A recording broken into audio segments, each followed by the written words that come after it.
சற்று முன் கிடைக்கப்பெற்ற மிக மிக முக்கியமான செய்தி ஒன்று வெளியாகியிருக்கு. அதாவது திமுக தலைவர் ஸ்டாலின் மற்றும் உதயநிதி ஸ்டாலின் மற்றும் அமைச்சர்கள் யாரையும் கரூருக்குள் உள்ளே வரவிடவில்லையாம். மேலும் உதயநிதியின் கார் கண்ணாடி உடைப்பு போன்ற விஷயத்தால் கரூரில் பரபரப்பான சூழ்நிலை நிலவி கொண்டு வருகிறதாம். அங்கு போலீஸையும் குவிக்கப்பட்டிருக்கிறதாம். அது காரணம் என்னவென்று பார்த்தால், உதயநிதி ஸ்டாலின் அவர்களும் தற்போது துணை முதலமைச்சராக இருந்து வருகிறார். ஸ்டாலின் வாரிசு அரசியல் செய்கிறார். மேலும் ஸ்டாலின் எப்படியாவது உதயநிதி ஸ்டாலினை அடுத்த முதல்வராக்கிவிட வேண்டும் என முனைப்போடு இருக்கிறார்.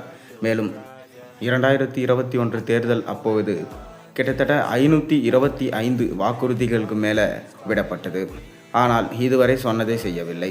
10% கூட அவங்க வாக்குறுதிகளை நிறைவேற்றவில்லை.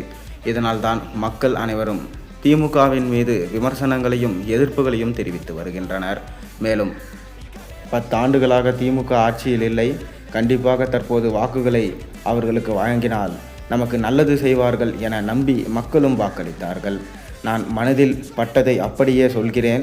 கண்டிப்பாக இந்த 10 ஆண்டுகள் செய்யாததை நான் செய்து காட்டுகிறேன்.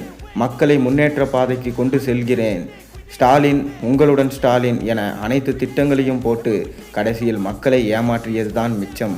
மக்கள் தற்போது தெளிவாக உள்ளனர். அதனால்தான் கரூரில் திமுக தலைவர் ஸ்டாலினையும் உதயநிதி ஸ்டாலினையும் உள்ளே வரவிடாமல் மக்கள் விரட்டி அடித்ததாக சொல்லப்படுகிறது. கடந்த 4 ஆண்டுகளில் அவர்கள் சொன்னதில் கிட்டத்தட்ட 20 வாக்குறுதிகள் கூட அவர்கள் நிறைவேற்றவே இல்லை. மக்கள் புரிந்து கொண்டார்கள். கண்டிப்பாக உதயநிதி ஸ்டாலின் அவர்கள் முதலமைச்சராக ஆவதற்காக தான் ஸ்டாலின் அவர்கள் பாடுபட்டு கொண்டிருக்கிறார். கண்டிப்பாக உதயநிதி ஸ்டாலின் கையில் இந்த அரசை கொடுத்தால் அவர் என்ன செய்வார் என மக்கள் தெளிவாக இருக்கின்றனர். இதனால் இந்த முறை மக்கள் திமுகவுக்கு வாக்கு செலுத்த மாட்டார்கள். கண்டிப்பாக திமுகவை புறக்கணிப்பார்கள் என்கின்ற செய்தியையும் நாம் பார்த்த வண்ணம் இருக்கின்றோம். மேலும் கரூரில் முப்பெரும் விழா நடைபெற்று கொண்டது. அந்த விழாவில் வருவதற்காக உதயநிதி ஸ்டாலின் காரில் வந்தார். அந்த காரின் கண்ணாடிகளை சில கற்களால் வீசி அதை உடைத்ததாக சொல்லப்பட்டுகிறது.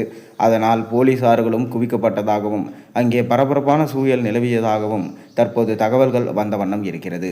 எது எப்படி இருந்தாலும் மக்கள் விழிப்புணர்வோடு தான் இருக்கிறார்கள். திமுகவில் ஆட்சியில் சட்ட சீர்கேடு மற்றும் அமைதியின்மை, பெண்களுக்கு பாதுகாப்பு இல்லாதது போன்ற விஷயங்களால் மக்கள் பாதிக்கப்பட்டிருப்பது இது மக்கள் புரிந்து கொண்டார்கள். இனியும் திமுகவுக்கு வாக்களிக்க மாட்டார்கள் என்பதை நாம் உறுதியாக சொல்லிவிடலாம். நீங்கள் என்ன நினைக்கிறீங்கன்றது உங்கள் கருத்துக்களை மறக்காமல் கீழே கமெண்ட்டில் சொல்லுங்கள்.